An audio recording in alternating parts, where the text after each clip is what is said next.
これあなたの家にもありますか？押し入れ服かけてる。あと長いコートとかかけるときに使ってます。カーテンをつけたりとかしてる。部屋にかけたりそうやろ、ハンガー代わりにかけたりとか。空きスペースを有効活用できる便利アイテム、ご存知突っ張り棒ですが、どこの企業が元祖なのか尋ねてみるとわからないです。いや知らないです。考えたこともなかったですね。実は突っ張り棒を発明した元祖突っ張り棒メーカーが大阪西区に。1952年創業の平安振動工業。初めは銅を加工する町工場だった。その後創業者笹井達治が1975年に突っ張り棒を発明し、トップメーカーとして地位を確立。売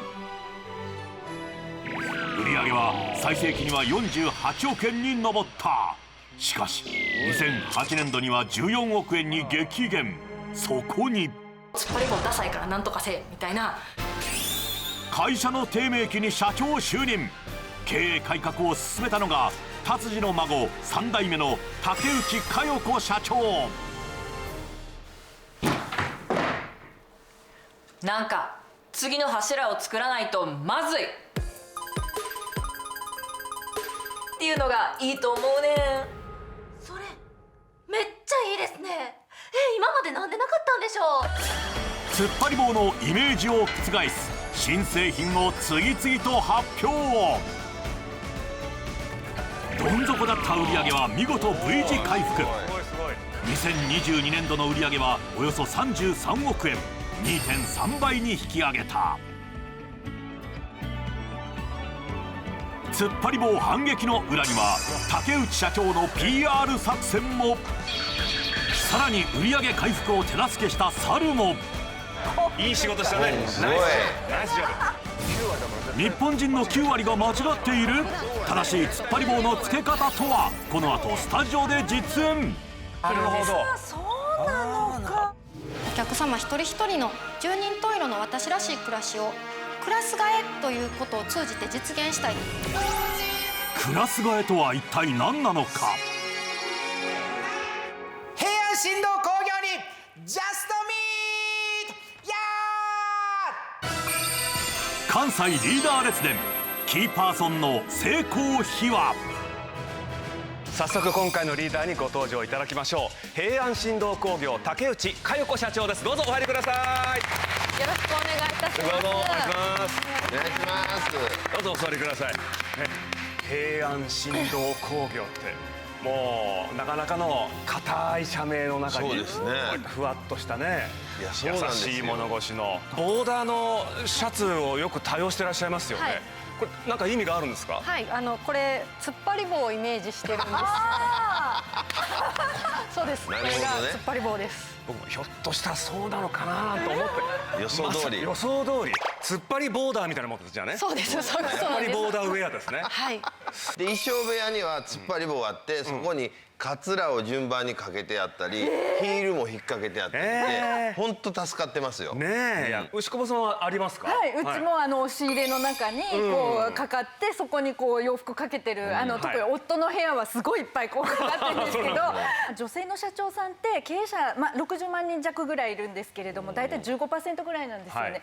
で女性の経営者の方って子供の時から自分が経営者になるって意識をあまりしないで育ってらっしゃる方が多いので、やっぱり男性とは違った苦労がおそらくおありだろうなというふうに思うんですよね。なんか女性ならではの苦労もあるかもしれないですし、やっぱり経営者として普遍的な意味でこう若くして会社の代表にならなきゃいけない、そこで結果を残さなきゃいけないとか、そういったところもあったかなと思います。ね、大変な時期をくぐり抜けられて。伊達メガネですか？そうなんです。ごめんなさい。いや僕同じメガネもんとして絶対テレビの照明にガラスって光るんですよ。はい、そうですね。光らないなこのガラスって、どういうガラスかなと思ったら、ガラス入ってないわと思って。なんか最近それがバレてしまって、なんかちょっと恥ずかしいんですけど、なんかこういうところに出させていただくときになんかこうちょっとキャラクター作りで、キャラ作りですね。はいそうなんです。レンズがないとやっぱフレームの間にも突っ張り棒しようともできますからね。それいい。それいいですね。突っ張り棒これできますからからここにつけといたらむちゃくちゃ面白いですね。それそれちょっとナイスアイデア。新商品はい来るかもしれない。突っ張り棒。メガネ突っ張り。 1952年重曹で銅を加工する町工場として始まった平安振動工業。創業者は竹内佳代子の祖父笹井達治。他社に先駆けてアメリカからアルミサッシの製造技術を導入。日本中にアルミサッシを普及させた。1970年代オイルショックによる不景気でアルミサッシ事業がひどく落ち込んだ時、達治は起死回生の発明をした。それが1975年に発明した突っ張り棒だ。発売当時のチラシが残っていた。釘がいらない、バネで突っ張るなどと書かれている。達治はアメリカで見たシャワーカーテンを吊り下げる棒をヒントに思いついたという。これが大ヒットし会社は急速に成長していった。今回のリーダー竹内佳代子は1982年兵庫県宝塚市で生まれた。3人姉妹の末っ子だった。小学生の時佳代子は人気のない漫画を読んでいた。その理由は、かよちゃん、そんなん面白い？そんな漫画読んでる子知らんで。面白いし。へえ。かよちゃんはこれが面白いらしいから、かよちゃんはほっといて、私たちは向こうで別の漫画読もうっと。私だって本当は人気のある漫画読みたいけど、貸してなんて絶対言いたくない。3つあったらお姉ちゃんから順番に取っていくから、私には余り物しか来ないみたいな。じゃあその余り物がどれだけ1番2番のものよりもいいかっていうのを自分なりに理論武装するみたいな。ちょっと面倒くさいな。1996年佳代子が中学生の頃、父の安夫が社長に就任。業務提携していたタイの工場視察に佳代子が同行した時のこと。お父さん、これどういうこと？どういうことって何や？工場の中はむちゃくちゃ暑いし、こんな状態で働かせていいの？かわいそうやんか。そやな。でもな、タイの人にとっては収入を得られる手段として機能してるし、日本にとっても安くてええもんが手に入る。お互いウィンウィンの関係になってるから、必ずしも悪いことではないねんで。納得いかへんわ。自分が疑問に思ったことには真正面からなぜと問う性格で、その答えに納得がいかないとてこでも動かない頑固者だった。そんな佳代子が目指した道は新聞記者。情報を伝えることによって何か世の中に変化を生み出すような、そういう仕事に憧れを持ってたっていうのがベースであったんですけども、頑固ではあるが疑問に思ったことはとことん追求する佳代子にとってまさに天職かと思われたが、事件や事故の被害者への取材は心がひどく痛んだ。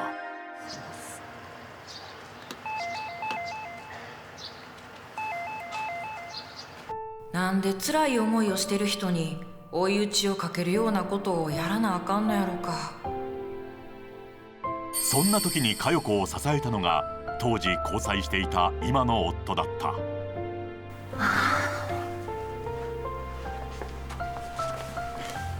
どうした？正義感を持って記者になったのに、被害者取材になると辛くて足がすくんでしまう。自分には向いてないんやろうか。自分を壊してまで頑張る必要ない。ちょっと仕事と距離置いたらいいと思うよ。ありがとう。冷静になれるというか、なんかこう渦中にいると客観的に自分を見られないんですけど、なんかちょっと距離を置いて、なんか他の選択肢もあるんじゃないかみたいな、そういうのをもう少し広く考えられるきっかけになったかなと思います。佳代子は新聞社を退職する決意をした。それを母に伝えた数日後、両親に呼び出された。で、なんやの話って。会社の次の方向性が定まるまで一緒に働いてくれへんか。次の方向性って？お父さんな、実は体があんまり良くないねん。せやから一時的でいいからできれば佳代が会社に入ってサポートしてほしいねん。家業に入るつもりはなかったが、2010年に入社。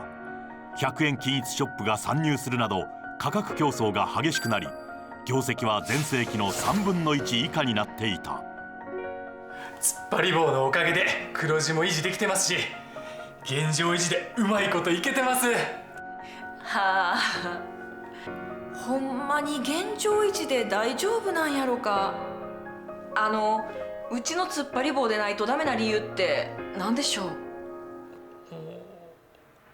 まあ突っ張り棒といえばうちですから、今のポジションを守りましょう。現状維持ということはじりじりと縮小していくっていうことなんじゃ。それって実はやばいのでは？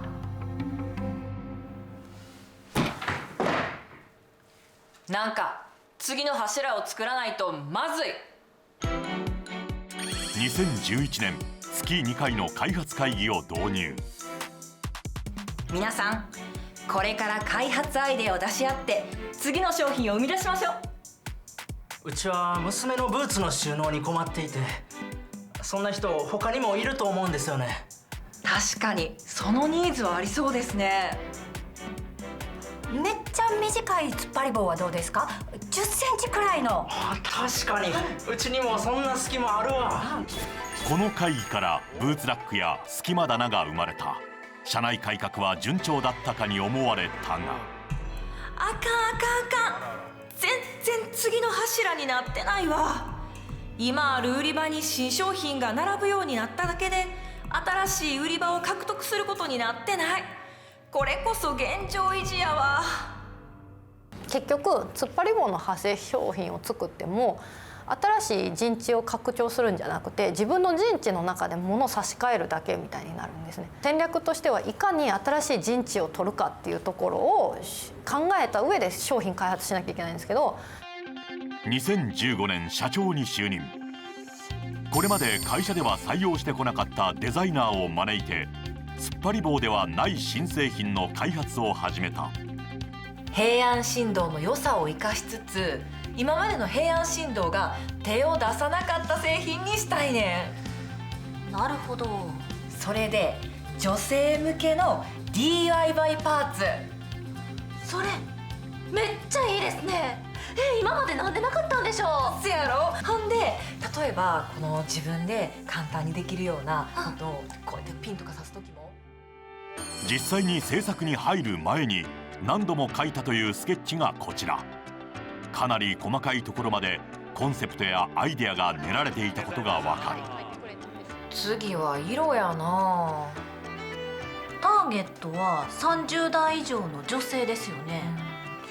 雑貨感覚で見てもらいたいからカラーバリエーションは作りたい。なんかないかな。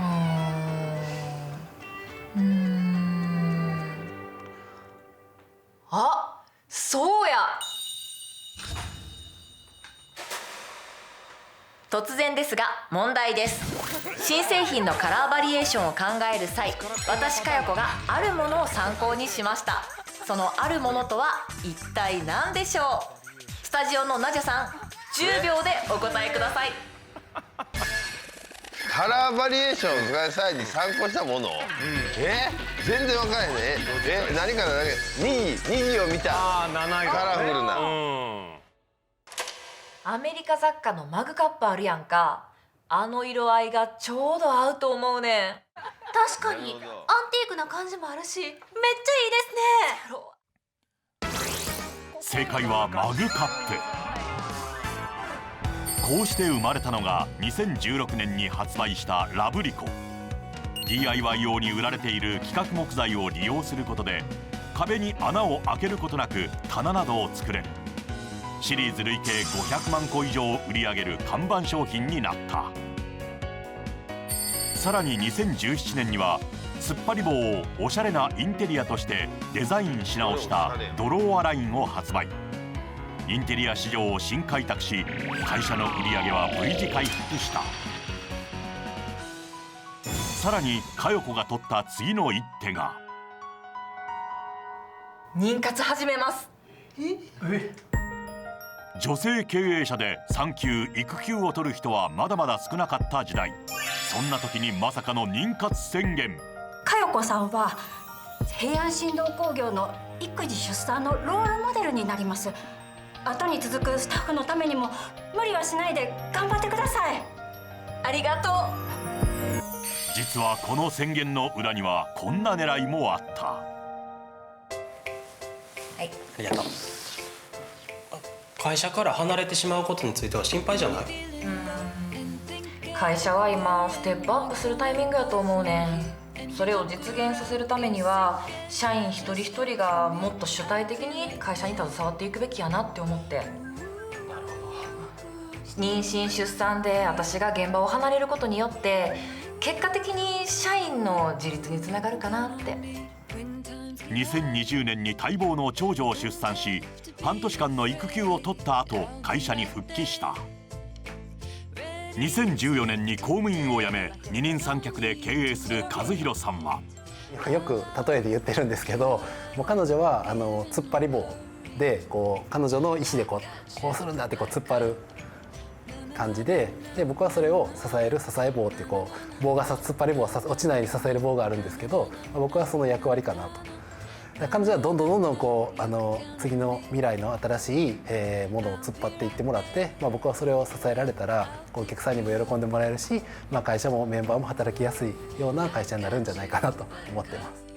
理想をこう掲げるみたいなところは自分の役割だと思うんですけど、優秀な仲間がそこに集まってきてくれて、みんながそれぞれの力を出し合ってくれて、なんかそれの理想を実現していくみたいな、私ができないからこそみんながとっても活躍してくれるみたいな、そういう特徴はあるかなって思います。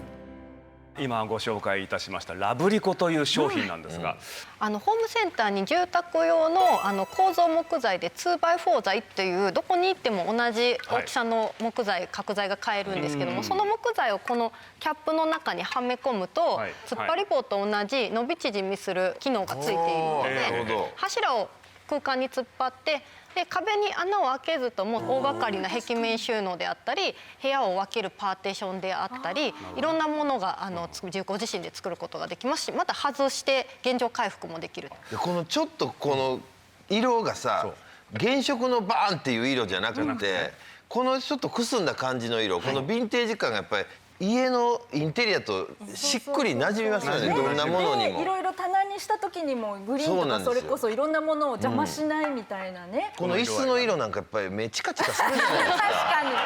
そうね。ダメです。大体テレビの発想ってこれなんです。こういう感じじゃないですか。派手であればあるほどいい。発想の転換、突っ張り棒をインテリアに変身させた。今まで縁の下の力持ちで割と収納で隠れる場所で使っていたものを見える場所で使っていただけるようにっていうことですごく外観にこだわって部屋を装飾するような道具にすることによって突っ張り棒なんですけれども、なんていうんですかね、突っ張りの特徴を生かしたこう部屋の装飾品としてこう新しいジャンルを開拓してなんか新しくこうインテリアの業界に進出したり、フロアランプの業界に進出したりっていうことができてます。これを見て突っ張り棒の会社が作ってるんだって思わないですもんね。思わない。でも全く違う技術ではないんですよね。そうなんですね。そこがねやっぱりミソで、あとマーケティングだとドリルを売るなら穴を売れっていう言葉があるんですけれども、やっぱりドリルの機能を言ってももう今の消費者って満ち足りてるのでどのドリルでもいいやってなるんですけど、穴をもうこれで言うと穴の先の生活ですよね。こんな豊かな暮らし、ここに素敵なランプがついたらもっと素敵な日常になるって、そこの生活を売るっていうかライフスタイルを売るっていうところがやっぱり重要なところですよね。後継ぎになることはどのように決断したのか。自分が理想と思っていたことと、組織として叶えなきゃいけないことっていうのが、なかなか重ねられなかったりして空回りする時期もあったかなと思います。でそのタイミングでその家業を手伝ってほしいっていう、意見があって、その段階では自分がゆくゆくその平安振動工業の後継ぎになろうとかそういう思いは一切なかったんですか？相談を受けたタイミングで初めて家業を継ぐってことを考え出して、親からはあくまで手伝ってくれとしか言われてないんですけども、入るって決意をしたタイミングではもう継ぐっていうつもりで入りました。なるほど。特に子供の頃面白い漫画を取り上げてった一番上のお姉さんと2番目のお姉さんっていうのは家業を継ごうっていう発想にならなかったんですか？そうですね、うちの家は3姉妹なんですけれども、私の祖父が女の子はしっかり手に職を持って自立しなさいっていう考えだったんですね。なので上2人はまた違う専門職でしっかり職業についてたので、もうすでについていた。経営者が育休を取ることに不安はなかった？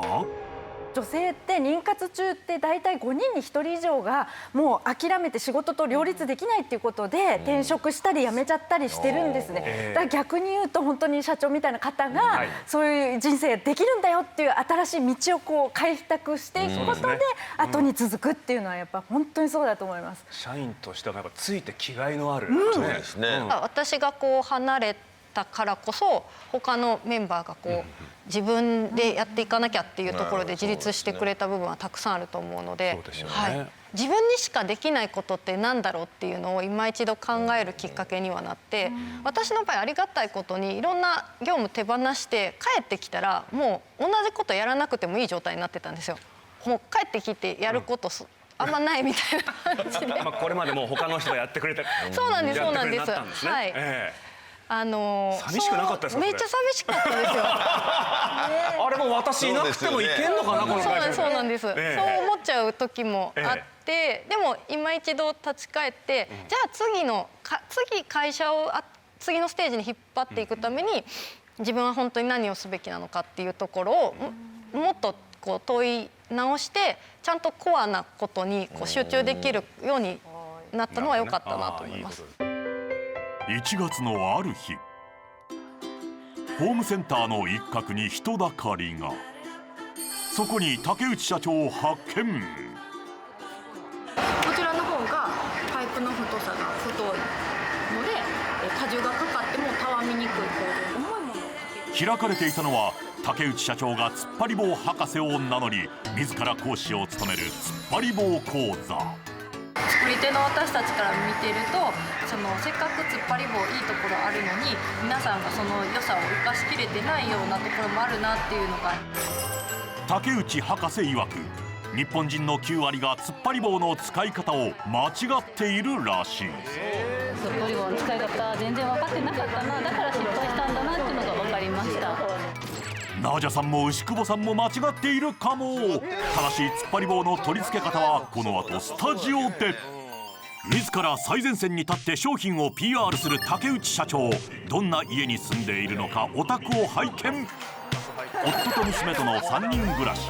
最近引っ越したばかりだというが、自分の好きを詰め込んだり心地いい家族との時間を過ごせれるようにみたいな風にアレンジしていて、よく見るとそこかしこに突っ張り棒が設置されている。3LDK の間取りに大小合わせて100本以上の突っ張り棒があるという。押し入れは縦横に突っ張り棒を組み合わせ隙間なく収納。ちょっとしたスペースにも棚を突っ張ることでこんな空間も有効活用できちゃいます。冷蔵庫のドアポケットのところにちっちゃい突っ張り棒をつけてチューブとかこまごました調味料をぶら下げて収納するっていうのをユーザーさんがされてたんですね。でそれがすごいアイデアとして面白いなと思って私自身も取り入れてみて、さらにここのゴミ箱の裏のところなんですけど、突っ張り棒1本突っ張ってゴミ袋を収納する場所を作っています。わざわざ別のところに探しに行ってみたいなことで家事が煩雑になったりとかってあるんですけども、そこをこういう工夫で解決できるよっていう。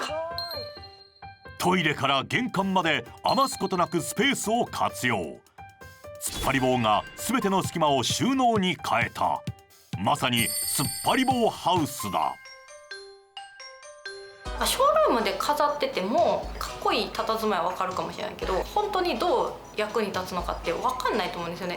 暮らしの中で体験してみることで気づくことっていうのが私たちの会社にとっては大事なんじゃないかなと思って、なのでやっぱり実際暮らしに取り入れるってことがお客様と同じ目線で考えるのに必要かなって。そんな竹内社長が突っ張り棒を宣伝するためぶっ込んだ企画が、はい、これは突っ張り嬢っていう風に私を見立てて、普段の落ち着いた雰囲気が一転、スケバン風にメイクアップ。正しい突っ張り方を訴えている。間に何か挟むと厄介なことになるんだよ、滑り止めとして何か変なものを間に挟むなよと、その方が落ちるでっていう話で、背負っているものの重さが違うんだよっていうことで、耐荷重ちゃんと見ろよっていうスケバン効果で店頭の売り上げはなんと 1.8 倍になった。さらに去年ラブリコを PR するために映像を作成。出来上がったものがここでナジャさん再びクイズです。このラブリコを PR する映像はある物語仕立てになっています。一体どんなストーリーとなっているでしょうか。10秒でお答えください。これがヒントなわけでしょ。ヒントでしょうね。ってことはなんか、アニメ調のそうだね、ラブでもなんか戦闘アニメみたいな。正解はこちら。剛腕怪人可愛い洋服を集めることが大好きな剛腕怪人ラブリーコングが大量の衣服とともに一人の女をさらってきた。その女は平安新郎工業社長竹内佳代子であった。正解は竹内社長が世界征服を企む悪の怪人たちにさらわれ、平安新道工業の製品を使って怪人たちと一緒にアジトを DIY するでした。答えがね長いね。怪人たちのお悩みを解決しながら製品の使い方を解説するこの映像。これで安心して世界を征服できます。5ヶ月で260万回以上再生された。70秒後、中山きんに君とパワー対決。平安新道工業にジャストミートや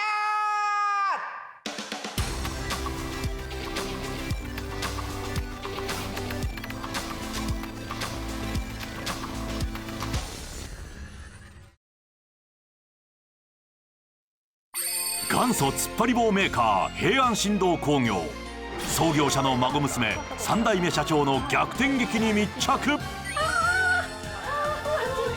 突っ張り棒の PR のためイベントを企画。竹内社長が依頼したのはお笑いタレントの中山きんに君。もう突っ張り棒の強さともうきんに君さんのこのイメージがもう勝手にぴったり重ねさせていただいてて、もう竹内社長は2月8日を語呂合わせで突っ張り棒の日として日本記念日協会に登録。今日は突っ張り棒の日当日、一体どんなイベントなのか。大勢の報道陣も集まり注目度は抜群。台本を意識したら終わりでございます。普段は流暢に話す竹内社長も緊張している様子。お願いいたします。こちら業界最強の突っ張り棒でして、はい、80キロの重さにも耐えられる。落ちてしまうイメージがある突っ張り棒ときんに君が耐荷重で勝負することで落ちない突っ張り棒をアピールする狙いだ。2時間3時間ぐらいの勝負になるんではないでしょうか。突っ張り棒にぶら下げた重りは80キロ。同じ重さのバーベルを持ち上げたきんに君と耐久レースがスタート。勝負の行方はなんと42秒後にきんに君が脱落。突っ張り棒の圧勝。骨さえ折れていなければ。そんなステージで竹内社長が今提案しているのがクラス替えというコンセプトだ。ライフスタイルやライフステージの変化に合わせて突っ張り棒をはじめとしたいろいろな道具を駆使して創意工夫して自分の暮らしを最適に組み替えていこう。空間の価値を変えて自分の理想の暮らしを手に入れていこう。今まで収納用品っていう製品を考えて売ったら終わりだったんです。それをクラス替えを軸に総合的な体験を作っていくってところまで踏み込むっていうことは商品の幅も広がっていくし、ものづくりだけじゃなくてやっぱりサービスとかいろんな領域にまで踏み込んでいかなきゃいけないっていう。あの手この手で宣伝をする竹内社長。次は一体どんな手を考えているのか。冷蔵庫に突っ張り棒入れるって発想ないですよ。ドアサイドのところに突っ張り棒、あれ僕早速やります。ぜひぜひ。いつもチューブ状練りからしたわさびとかって、わざわざコップの中に入れて冷蔵庫に入れるんですね。でもそれってかさばるんですよ。だからあってぶら下げちゃうと楽ですね、あれね。そうなんです。こんな使い方もあるんですよ。なんか意表つくようなアイデアってあります？突っ張り棒って実は鉄パイプでできているので、マグネットがつくんですよ。これそうなんです。なのでこの突っ張り棒にマグネットをピタってつけて、こうポストカードを飾ったりするようなのに使う使ったりする方もいらっしゃいますし、うちの家では洗面台のこう鏡裏収納ってあると思うんですけど、あの収納庫の裏がこっち向いて下の側にうがいしたりするためのコップを逆さまに収納できる場所を作ってます。マグネット考えたことなかったですね。でもそれで言うと私またアイデア思いついちゃった。マグネットの結局断面をこのカーブに合わせてパチッてひっつくっていうのを売り出すじゃないですか。でなんかまん丸のやつとかこうもうそれだけでオブジェみたいになるようなポップな色でこういっぱいつけれるとか。どうですかこのアイデアいくらで？知財関係の人間とお話したいと思います。ピンク色の猿が収録スタジオに乱入。今日はもう一方ゲストをお招きしております。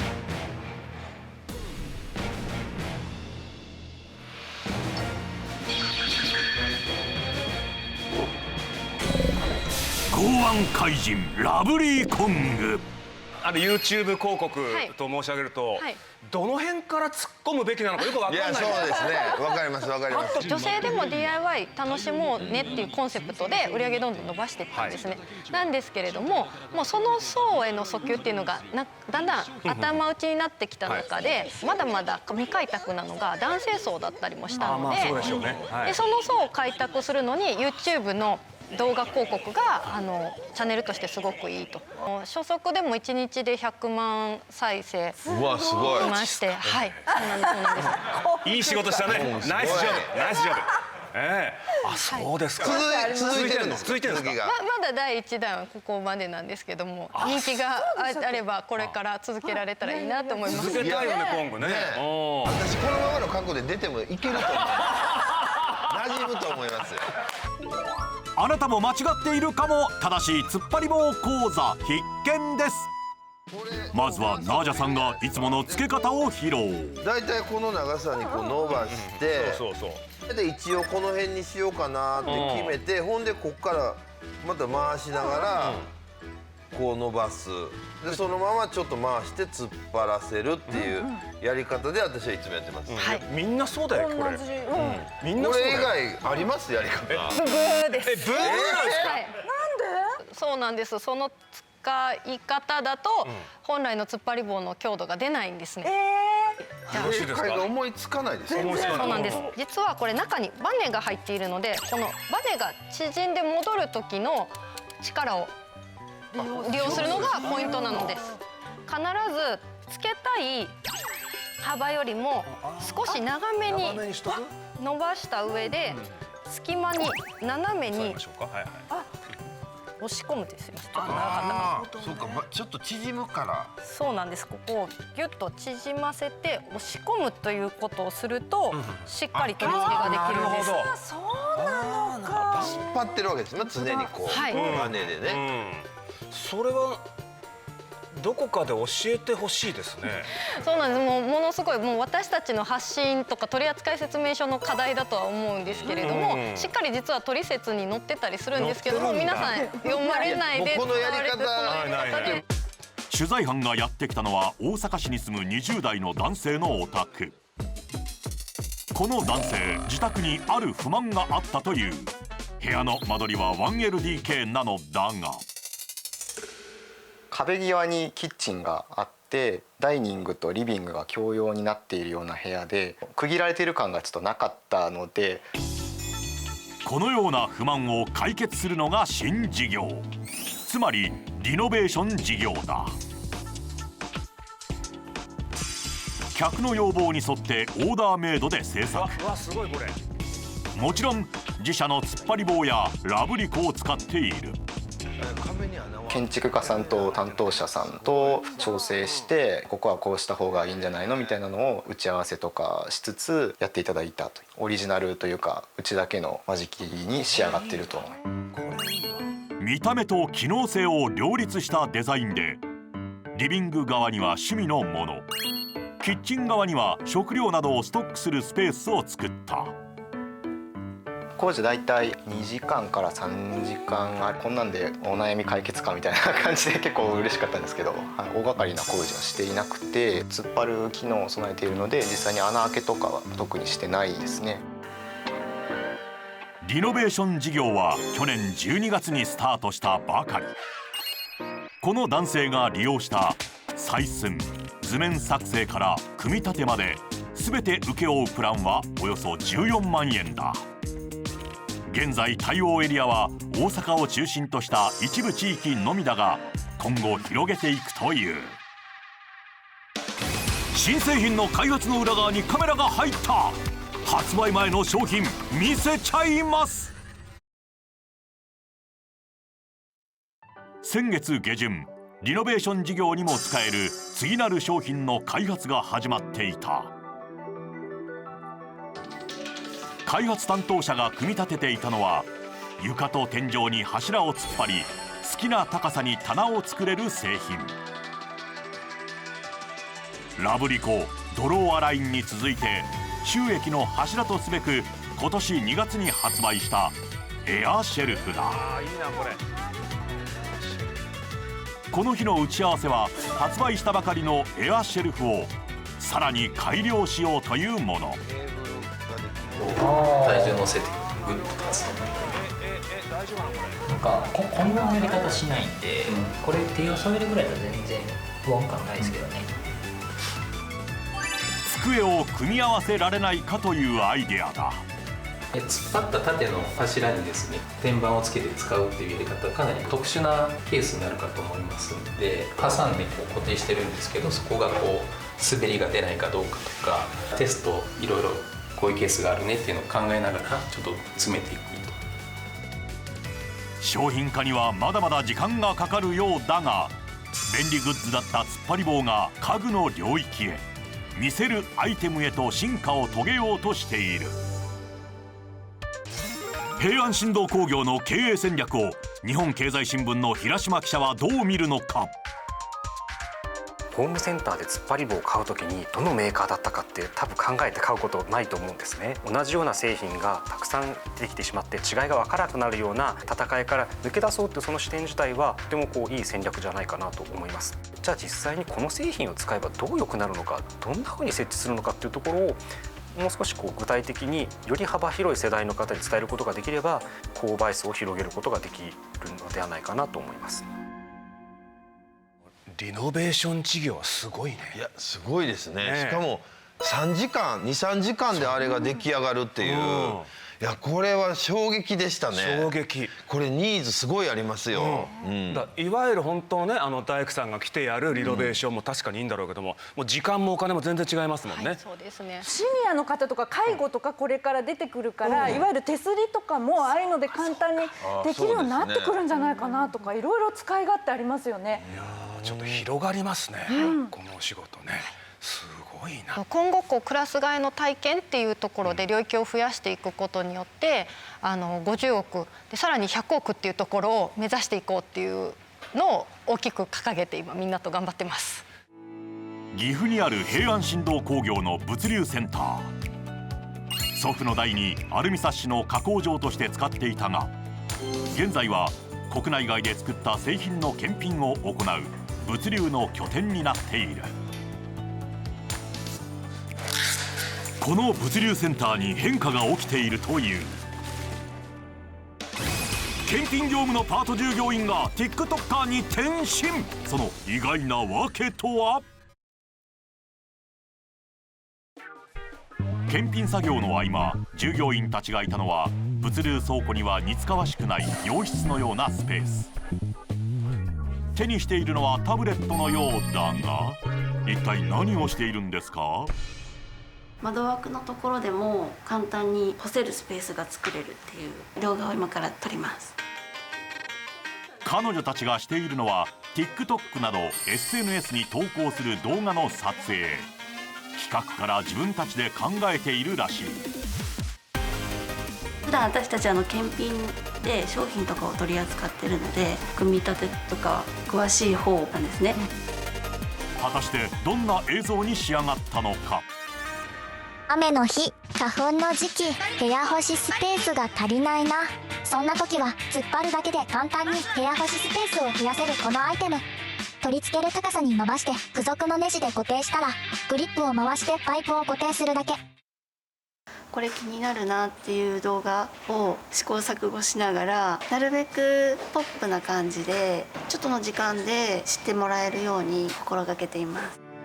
実はこの業務はパートスタッフからの働く時間を増やしたいという要望を受けて新しく作ったもの。今年10月からパートやアルバイトの社会保険の適用範囲が広がるため、パートナーの扶養内で働いていた人でも扶養から外れてしまい、保険料を支払う必要が出てくる。結果的に手取りが減ってしまうというのだ。働く時間を与えたくても出荷量が大きく増えることもないため、検品作業の業務時間は増やせない。そこで自社製品のターゲットと重なるパート従業員に商品紹介の映像制作を任せることにしたのだ。日本は女性の働く女性ってもう今非常に増えてるんですけれども、結局パートアルバイトで本当に短い時間働く人たちが圧倒的に多いので、やっぱり去年ノーベル経済学賞を取ったゴールドウィンさんって女性の方ですね。やっぱりそこが女性の働き方ってもうちょっとやっぱり自分たちが生きがい感じられたり、もっと長時間働けるようにしなきゃいけませんよっていうことをおっしゃっていて、そういうことにも多分つながるやりがいもそうだし、ある程度長い時間自分の仕事を完遂するっていう、そういう方向にも近づいてますよね。そうですね。こちらは平安振動工業の従業員の女性比率。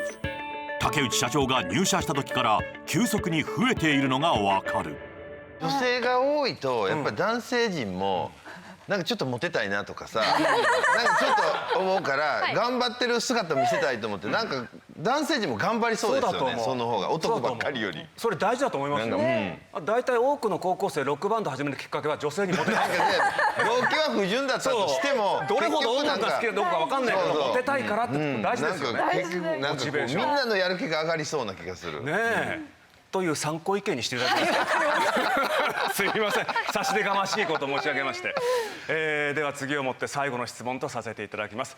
竹内社長が考えるリーダーに必要なこととは何でしょうか。売上 V 字回復の秘密は意外な経営術にあった。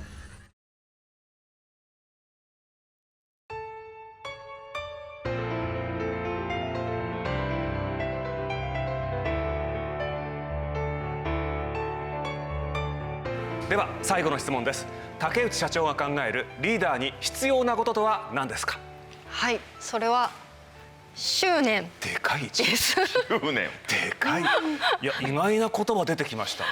ちょっと説明をしていただけますか。はい、なんかこう物事をこうやり通す力みたいなことかなと思っていて、私自身がやってきたことって本当七転び八起きで、会社入って初め開発会議しても思うようにいかなかったり、次こう新しい人を採用してもその方に本領発揮していただけなかったり、いろんなことがあったんですけど、それでも理想に近づくために諦めずに続けていくっていうことがすごく大事なんじゃないかなって、その根底にあるのはなんか執念っていう言葉かなと思っていて、で別に執念以外の言葉にも表せれることではあるんですけれども、うちの祖父がすごくこの言葉が好きで、家の玄関入ってすぐのところに毛筆でこの執念って書かれてる額縁が飾られてたんですよ。でそれが印象に残っていて、私自身この言葉をなんかこう心に留めつつ続けていこうっていうふうに思ってます。次回の関西リーダー列伝は RF1 でおなじみロックフィールドの古塚隆社長。お惣菜製造の裏側にカメラが入った。この番組をもう一度ご覧になりたい方は TVer で。